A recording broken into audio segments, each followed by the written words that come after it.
Hello, my name's Jon Sermon. I'm a church minister in the UK, also with a strong connection with Africa. In fact, this African shirt I'm wearing today was given to me as a gift by a church group after I led their home group in a part of Uganda. Um, some of you know that I started recording these videos early in the pandemic when we were in lockdown situation for encouragement for people, and as circumstances have eased to a certain extent, they've become far less frequent.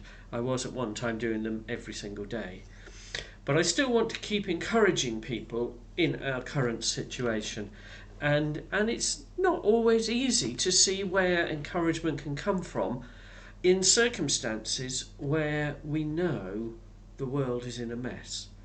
We may not be over COVID and certainly not over its long-term implications of the changes that we face across all sorts of societies. But it's certainly, the situation has improved from the desperation we were in a year or two ago. But in other parts of the world and other stuff in our news, we're hearing of really desperate situations, including, of course, in Ukraine.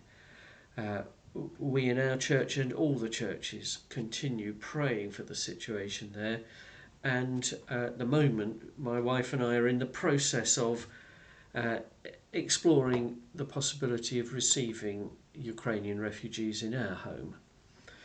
And it's something that from a purely selfish point of view we wouldn't want to do, because we'd have to compromise the comfort of our living situation to a considerable degree.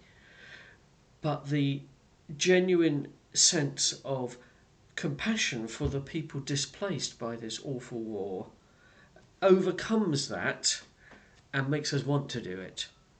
Now, at the moment, I'm away in a conference centre, hence the rather bland looking room in the background, with a large group of ministers from my denomination, and we are having a theme about Jubilee.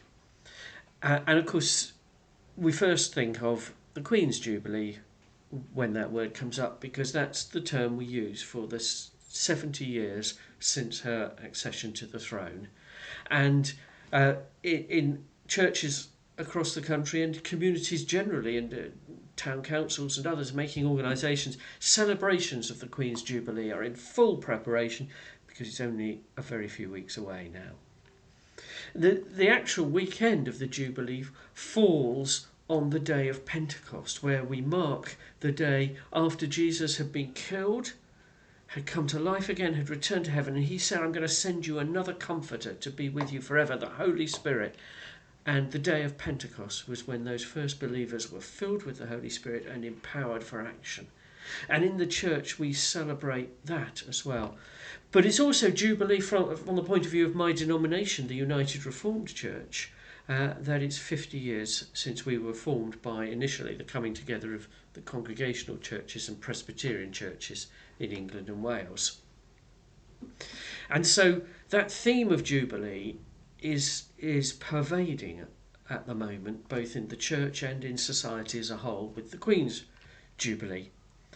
And I just wanted to encourage you with a thought of what it might mean, because in the Bible there was a concept, not really sure if they ever managed to follow it through, but a God-given concept, that there would be a cycle of work and rest. So the seventh day is a rest day, used to be called the Sabbath, still is in Jewish circles, and we in the West largely celebrate our rest day on Sunday now. But as well as that, there was rest years. The crops would be rotated, and on the seventh year the fields would be left to recover. And then when you do 7 times 7, you get to 49. You add the next year. That year was the year of Jubilee. And it has a sense about everything that may have been lost being recovered. My encouragement for you today is that we are seeking God to bring about a Jubilee feel to coming out of the pandemic. And we are seeking God to bring about, we don't know how soon, but a Jubilee feel for the people of Ukraine and indeed of Russia, whose circumstances at the moment have been so compromised, pray for the Jubilee. God bless you.